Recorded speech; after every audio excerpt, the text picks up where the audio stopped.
आज हमें प्रकृति से सीखना चाहिए, यानी नेचर। ये जो बड़े बड़े समुद्र महासागर हैं, बड़े बड़े पहाड़ हैं, समुद्र, चांद, सितारे, इनसे हमें कुछ सीखना चाहिए। क्यों? ये सारी चीजें गॉड ने बनाई है। कौन? Almighty God. तो इन हर चीज के अंदर कुछ ना कुछ सीखने की चीज है। जैसे हम बात करते हैं इसकी, किसकी? ईगल, जो पक्षियों का राजा है, किंग है, हम इसकी बात करते हैं। ये दोस्तों लगभग 70 साल की उम्र जीता है। कितनी साल? 70 साल की उम्र जीता है। इसके नाखून इतने पैने और तेज होते हैं जो किसी भी शिकार को आसानी से पकड़ लेता है। अगर ये शिकार को पकड़ ले तो छोड़ता नहीं है।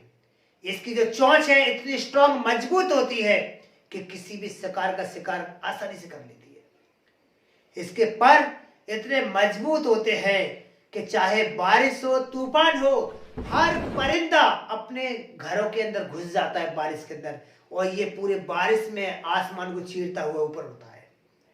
इतना स्ट्रॉन्ग जो ईगल है, जो पूरे पक्षियों का जो राजा है, किंग है, जब ये 40 साल की उम्र पर आता है दोस्तों, ये 40 साल की जब उम्र पर पहुंचता है तो इसकी जो चोंच होती है, जिसे हम बीक बोलते हैं, चोंच, ये बेंड हो जाती है, झुक जाती है और सॉफ्ट हो जाती है, मुलायम। और इसके जो नाखून है जिनसे ये शिकार को पकड़ता है, ये लंबे लंबे और बड़े बड़े नाखून हो जाते हैं। और इसके जो पर है इसकी छाती से चिपक जाते हैं, जो उड़ नहीं सकता। जब ये 40 साल की उम्र में पहुंचता है तो ये उड़ नहीं सकता। दोस्तों, इसके सामने ऑप्शन होते हैं, या तो कठिन वाला जो पीड़ा वाला एक समय है उसे सिलेक्ट कर ले, या फिर मर जा, या जो और जानवरों की तरह, पक्षियों की तरह जो मरा हुआ गोश्त पड़ा है इसे खा ले। दोस्तों, या तो मर जा, या मरा हुआ खा, या जो नई जो तकलीफ वाला जो दिन तेरे शुरू वाला है इसको सिलेक्ट कर ले। बाज दोस्तों मरा हुआ नहीं खाता, और पक्षियों की तरह ये शिकार करता है। तो दोस्तों, वो कौन सा अपना एक समय चुनता है? जो पीड़ा वाला, तकलीफ वाले समय को चुनता है 40 साल की उम्र के बाद। और हर बाज को इस पीरियड से गुजरना पड़ता है। फिर क्या करता है वो? एक ऊंची चोटी पर उड़कर चला जाता है। 5-6 महीने के लिए गायब, उड़ गया।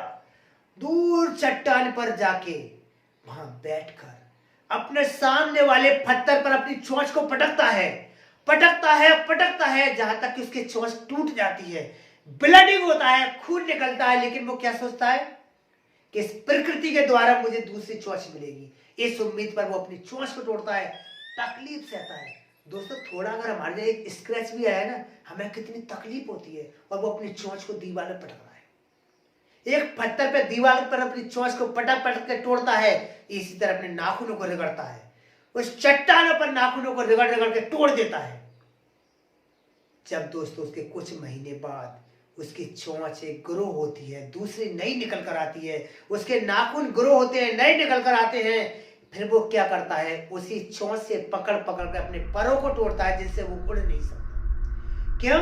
क्योंकि 40 साल की जब उसकी एज होती है, ना वो उड़ सकता, ना वो किसी शिकार को पकड़ सकता, और ना ही वो किसी को पकड़ सकता। और अपनी चोंच झुकी, जो बैंड जो चोंच थी, उससे वो खा नहीं सकता।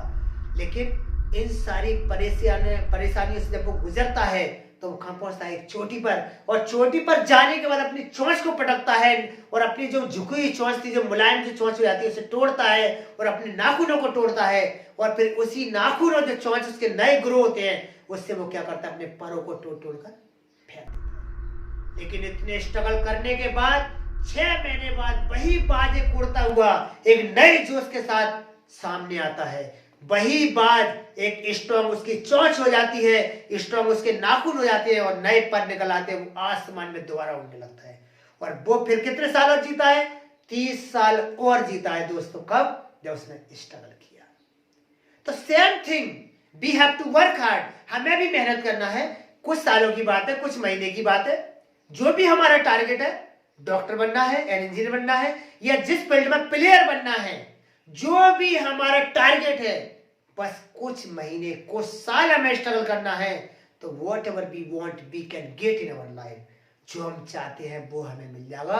तो आज से ही we have to take decide, हमें डिसाइड करना है।